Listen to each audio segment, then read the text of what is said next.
कटक जिला रत्तागड़ स्थित भालुंगा श्री टिकी बाबा आश्रम परिसर में सौर समाज तरफ एक महासभा अनुष्ठित हो जाइछि।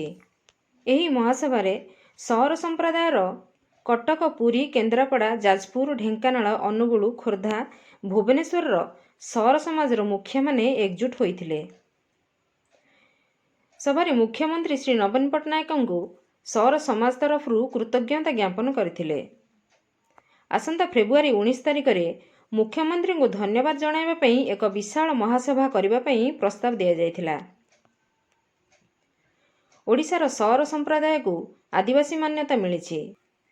संसदर चलित अंतरीण बजेट रे ओडिशा राज्य आदिवासी तालिकार सौर संप्रदाय को सामिल करिया पई संसद रे विधेयक मंजूर होईछि। ओडिशा सरकार सुपारिश क्रमे ओडिशा आदिवासी तालिकार क्रमिक संख्या 59 रे थिबा सबरा, सहरा, सौरा और सौर संप्रदाय को अंतर्भुक्त करा जायछि। एथिपई ओडिशार मुख्यमंत्री नवीन पट्टनायक सौर संप्रदाय को आदिवासी तालिकार सामिल करबा पई सुपारिश करथिले।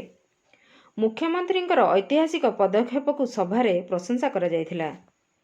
संविधान अनुसूचित जनजाति आदेश संशोधन अधिनियम विधेयक आलोचना रे बीजेडी सांसद निरंजन बिसी वितर्क रे अंशग्रहण करी ओडिशा आदिवासी तालिका संशोधन प्रस्ताव को बीजेडी तरफ समर्थन करथिले।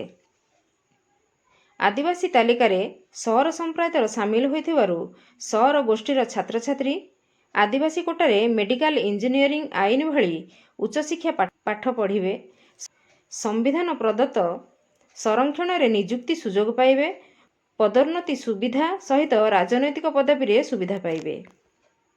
सौर माने एट्रोसिटी मुक्त हेबे। आदिवासी मानक पई उद्दिष्ट समस्त सुविधा सुजोग हासिल करि परिबे। जंगल जमीर पट्टा मिलिबो। सौर मानकर संविधान द्वारा अनुमोदित सामाजिक, सांस्कृतिक, अर्थनैतिक विकास एवं सुरक्षा होई परिबो।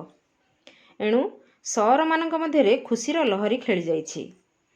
महासभारे राज्यसभा सांसद निरंजन बिसी, श्री श्री श्री टिकी बाबा आदर्श शिक्षा संस्थान अध्यक्ष श्री श्री टिकी बाबा, सौर समाज नेता बेलेश्वर परिड़ा, रंकनिधि देहुरी, अतुल नायक, गणेश्वर प्रधान, रसानंद देहुरी, शरचंद्र नायक, गंगाधर माझी, विनोद नायक, जगन्नाथ नायक, सुभाष चंद्र बेहेरा, शिव नायक, बिरंची नायक, प्रदीप नायक, प्रफुल्ल बेहेरा, बैकुंठ नायक, ऋषिकेश नायक प्रमुख उपस्थित थिले।